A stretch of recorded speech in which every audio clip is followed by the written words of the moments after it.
The police entered the apartment. The silence was heavy around them.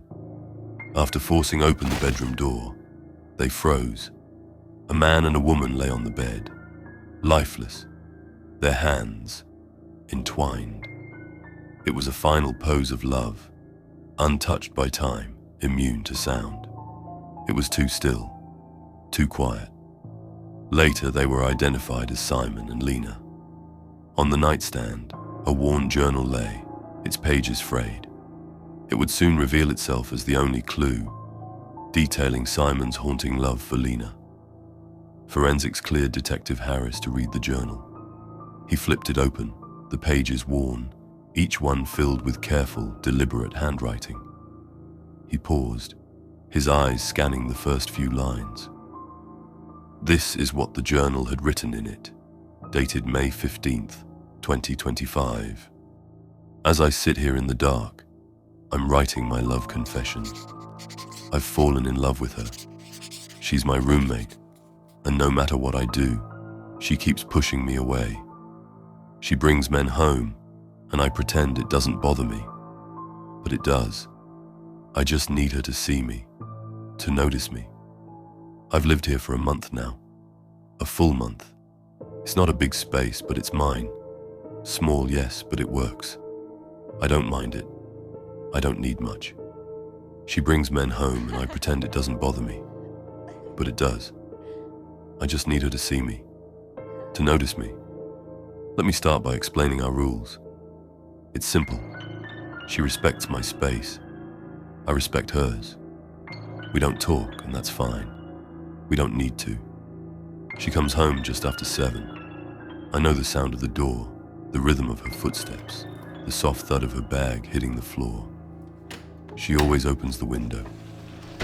I hear the creak, feel the shift in the air. Sometimes she laughs at something on her phone. Sometimes she's silent. Tonight I hear another voice, a man's, low, muffled. I can't make out the words, but I don't need to. I know what it means. She's not unkind. She just has a life. She dates. I pretend I don't hear them. I let her have her fun. I stay still, listening, pretending it doesn't bother me. Sometimes I think about leaving, finding somewhere quieter, but I never do. I've fallen in love with her. Not all at once. Slowly, in the quiet details. Her footsteps, her humming, the way she moves through the house. I can't stop thinking about her. I just need her to see me, to notice me. Harris furrowed his brow, feeling the weight of the words as he kept reading. May 16th, 2025. I've made my decision.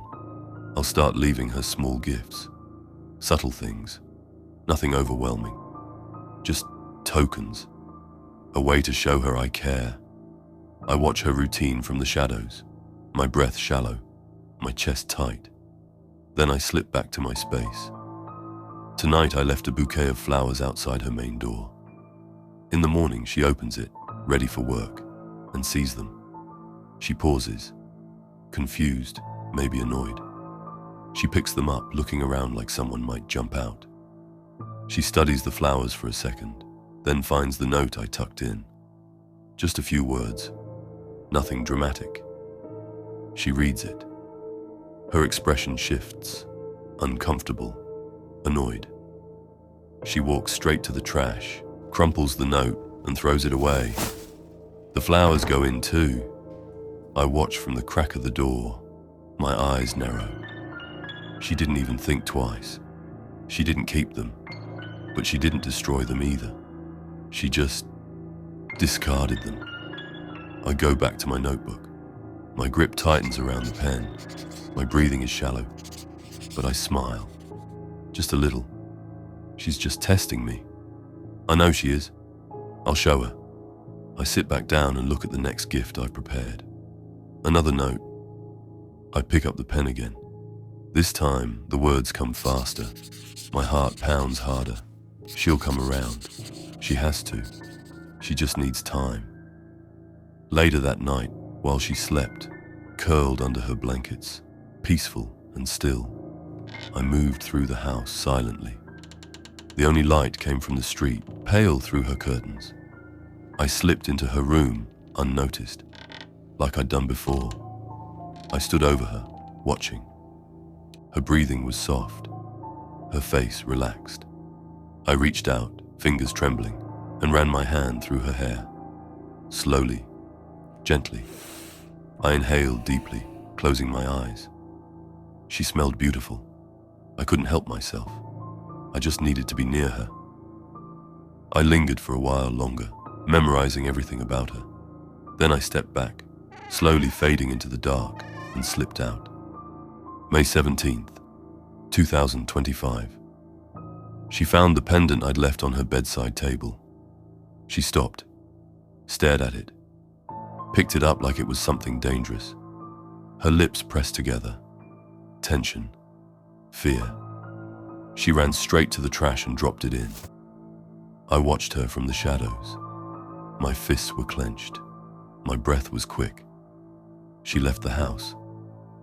Later that day, she came home earlier than usual. I heard her footsteps, quick and purposeful, followed by a faint clinking sound. A key turning. Not hers. She had hired a locksmith. I froze, heart pounding. I couldn't make out their conversation, but I knew what was happening. She was changing the locks. She didn't trust me. The sound of the new lock clicking through the hallway made my stomach sink. She noticed. She was protecting herself from me. I stayed quiet, my grip tightening on the pen. She thought this would stop me, but it wouldn't. I'd made up my mind. Tonight was the night. I waited until the house was silent, the air thick with tension. My heart raced as I gripped the cold knife. I moved to her room, my breath shallow. She was sleeping, peaceful, unaware. I paused, watching her for a moment. Her soft breaths, the way the moonlight fell on her face. I couldn't wait any longer. Detective Harris slammed the journal shut, his heart racing. He stared at the pages for a long moment, the weight of what he had just read settling in. Jesus Christ, he muttered under his breath. His pulse quickened. It was clear now. Simon wasn't just in love with Lena. He was consumed. With a hard exhale, Harris gently opened the journal again, his hands trembling slightly as he scanned the next entry.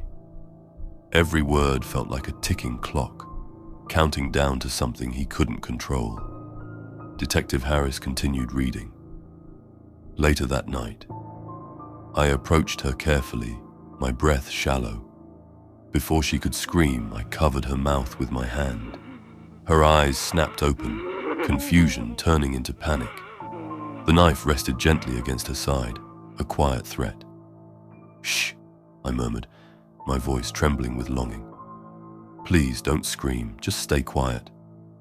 Her wide eyes darted from the blade to my face, confusion shifting to fear. What are you doing?" She struggled against me, trying to pull away, but I held her firm. "It's me," I whispered, my voice barely audible. "Your roommate. Don't you see me?" She froze for a moment, her eyes wide with confusion. I don't know who you are." Her words cut through me, but I pressed on, my voice breaking. "I've been here all along, living in the attic. For a month. I've been waiting for you to notice me, to really see me." Her body trembled, but I couldn't stop. "I've done everything for you," I whispered, leaning closer, my face hovering just above hers. "I've given you everything. I thought you'd understand. You're the only one I see." The knife dug a little deeper, and my breath quickened. "This will make sense, I promise. You'll finally understand how much I loved you." I leaned in close, breathing her in. Her scent. It was intoxicating. I ran my nose through her hair, my fingers trembling as I took it all in. "We'll be happy together," I whispered, my voice thick with yearning. "Don't you love me?" I felt her body shaking under my touch. She must have been filled with excitement. She was finally feeling something. "You're shaking," I said softly, almost tenderly. "You must be happy." Detective Harris's face twisted in disgust. "Sick bastard," he muttered under his breath, anger bubbling up inside him. He gripped the journal tight, trying to steady his shaking hands. This was worse than he'd imagined. He steeled himself to read the last page in the journal. "Oh, I wrote a poem for you. Promise me you won't move as I read it to you." "Lena, please, stay still." Lena agreed. But she lied. The moment I looked away, she tried to run. Why didn't she listen? We rustled as if we were dancing, her body pushing toward the door. She tried to leave me, so I grabbed her by the hair, pulling her back toward me. Her body tensed and she began to scream. I'm sure the neighbors heard us, but it was too late. I gently slammed her against the wall multiple times. Not by choice, of course. I just wanted her to listen to me. Her breath coming in quick gasps. Her eyes were wide with terror, but I was sure she'd understand soon enough. "I told you, you're not going anywhere. We're meant for each other." She cried. Tears ran down her cheeks, but I saw it in her eyes. She began to understand, I'm sure of it. Her cries were of happiness. As I pressed my hands around her delicate neck, she looked so peaceful. She tried to hug, but we ran out of time. I can hear sirens in the distance. The neighbors must have called someone to stop us. They are trying to prevent us from being happy. Simon ran out of options. But regardless, this was always the plan. He positioned Lena back in the bed, making her look as if she was still peacefully sleeping. She looked so beautiful, so serene in her final rest. Simon gently brushed a lock of hair away from her face, his eyes lingering on her, as if she could somehow wake up and acknowledge him. "We can finally be together. Thank you for noticing me, Lena." These were his last words, written in the journal with a trembling hand. The rest was not hard to decipher, the words growing increasingly erratic as his grip on reality tightened. Simon lay next to Lena, the warmth of her body next to his breath shallow. He held her hand with one hand, his fingers intertwining with hers. With the other hand, he held the knife, its coldness almost comforting now. The sirens were louder now, closer, but it no longer mattered. Simon had reached his end, and nothing outside this room could change that. He could feel his life slipping away, each breath more labored than the last. But he remained still, his gaze fixed on Lena's peaceful face. It was perfect, he thought. They would be together forever, even if the world outside never understood. Simon's presumptive cause of death was blood loss, due to a deep cut to his neck. Lena died of blunt force trauma. The journal was sealed in an evidence bag, but its words lingered like a shadow in the back of Detective Harris's mind. He could still hear Simon's voice, calm, patient, delusional. Somewhere in the silence of that apartment, love had curdled into obsession, and obsession had made room for something far darker. Be careful who watches you in the quiet. Not every roommate makes themselves known, not at first. Thanks for watching this chilling tale on Silent Vault. If you enjoyed the story, don't forget to like, comment, and subscribe for more unsettling journeys into the unknown. Remember, some things are better left in the shadows.